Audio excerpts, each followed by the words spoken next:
Hello student, welcome to I science.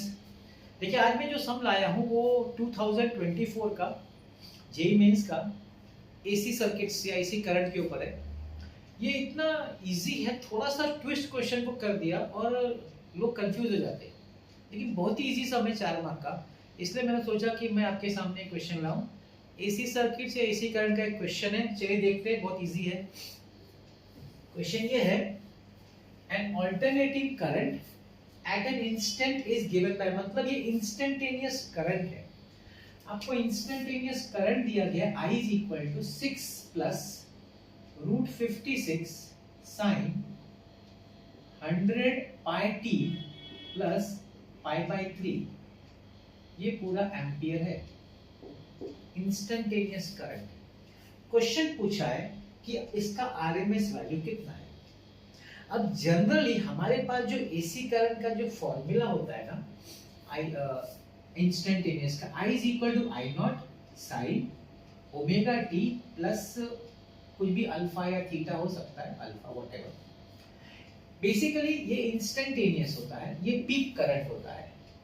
और हम लोग जानते हैं कि अगर इसमें से मुझे आई आरएमएस निकालना है तो it is I naught upon root two. I naught upon root two करेंगे तो इससे आई आरएमएस मिल जाएगा।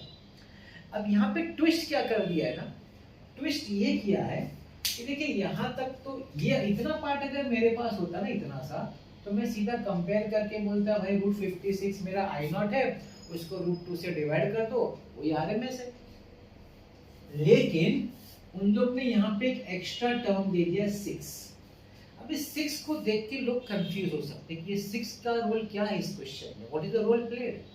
बड़ा सिंपल है। देखिए, जिस पार्ट के साथ साइन या कॉस टर्म होगा ना, मतलब वो पार्ट जो होगा वो ऑल्टरनेटिंग हो जाएगा, क्योंकि उसमें कर्व उसमें वेव आता है, वेव फॉर्मेशन है ना। आधा टाइम पॉजिटिव साइकिल, आधा टाइम नेगेटिव साइकिल। मतलब जिस टर्म के साथ साइन होगा वो एक ऑल्टरनेटिंग करंट को रिप्रेजेंट करेगा। अगर ये 6 के साथ कोई भी साइन या कोसाइन टर्म नहीं है, इसका मतलब है ये जो 6 जो वैल्यू है ये ऑल्टरनेटिंग करंट को नहीं रिप्रेजेंट करता है, ये इनफैक्ट डायरेक्ट करंट को रिप्रेजेंट करता है। तो इसको मैं बोल सकता हूँ ये तो डीसी कंपोनेंट है करंट का। डीसी का मतलब ये करंट जो इन लोगों ने I इज इक्वल टू दिया है वो दो पार्ट में उसको तोड़ के दिया है। एक पार्ट जो है 6 जो पार्ट है वो डायरेक्ट करंट है, डीसी करंट है। डीसी करंट होने की वजह से उसके साथ कोई भी साइन या कॉस कंपोनेंट नहीं है। और जो रिमेनिंग पार्ट है, दूसरा पार्ट जो है उसके साथ साइन पार्ट है, तो वो हो गया आपका एसी कंपोनेंट, ये आपका एसी कंपोनेंट हो गया। मतलब अभी इस जगह पे आपको जो आरएमएस वैल्यू निकालना है वो डीसी और एसी का दोनों का मिला के निकालना है। जनरली हम लोग जो सॉल्व करते हैं हम ऐसे इस तरह के सॉल्व करते हैं। यहाँ पे थोड़ा सा देखिए ट्विस्ट कर दिया, और जिनको अगर कंसेप्ट क्लियर नहीं है वो समझेंगे नहीं है 6 का क्या काम करना है। तो जैसे मैंने बोला वो आपका डीसी करंट है। मतलब अगर आपको दोनों का सपोज आई आरएमएस निकालना है तो आप क्या बोल सकते हैं, I RMS square is equal to I RMS of the DC component, इसको मैं यहाँ लिख दूंगा DC square of DC plus I RMS square of AC component, है कि नहीं। स्क्वायर इसलिए इतना जरूरी है क्योंकि हम लोग डायरेक्टली नहीं निकाल पाएंगे। अगर मैं सिर्फ आई आरएमएस लिखूंगा तो आई आरएमएस तो सिर्फ इसका आई नॉट अपॉन रूट 2 है और इसका डायरेक्ट फॉर्मूला बनेगा नहीं, है कि नहीं। तो हम लोग पहले स्क्वायर्स निकालेंगे, क्योंकि आई आरएमएस का मतलब होता है रूट मीन स्क्वायर। तो हम पहले स्क्वायर निकालेंगे और बाद में हम लोग उसका रूट निकाल लेंगे, ठीक। अब यहाँ देखिए, अब आई आरएमएस ऑफ डीसी करंट। अब डीसी करंट का 6 क्या है, 6 वही फिक्स वैल्यू है, उसमें कोई चेंजेस नहीं होने वाला। आप उसको मीन वैल्यू बोलिए कि एवरेज वैल्यू बोलिए कि the only value, it is only 6।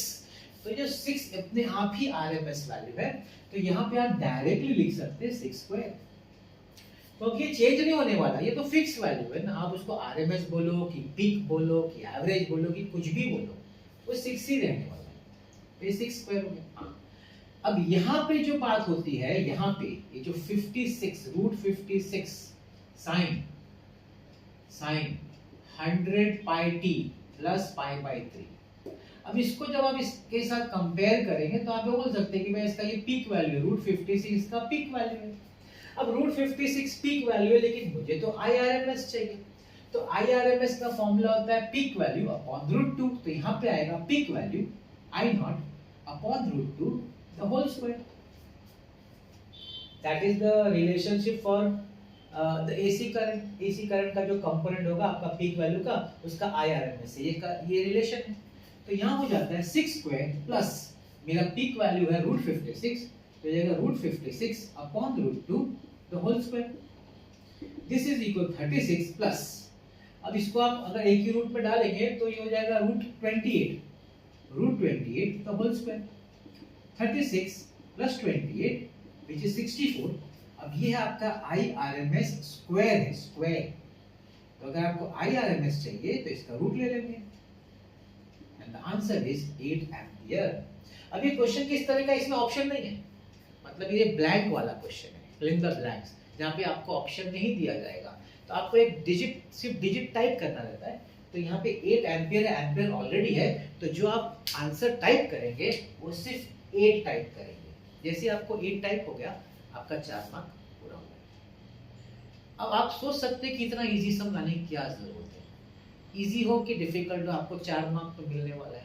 अब इतना इजी सम में सिर्फ यही समझना था आपको, इसमें ट्रिक यही था कि आपको ये समझना चाहिए ये जो पार्ट है वो डीसी करंट का पार्ट है, और वो जो डीसी और कंपोनेंट का जो पार्ट है वो पीक भी होता है, वो IRMS भी होता है, एवरेज, वो सब एक ही है, उसमें कोई चेंज नहीं होता।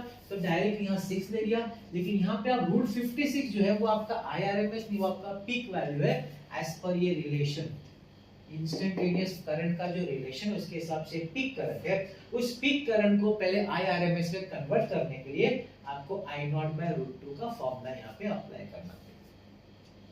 तो इसलिए हमने पहले दोनों का अलग अलग IRMS निकाला, उसको स्क्वायर करके ऐड किया, और बाद में आपको फाइनल दोनों का मिला के आंसर आया 8 एम्पियर।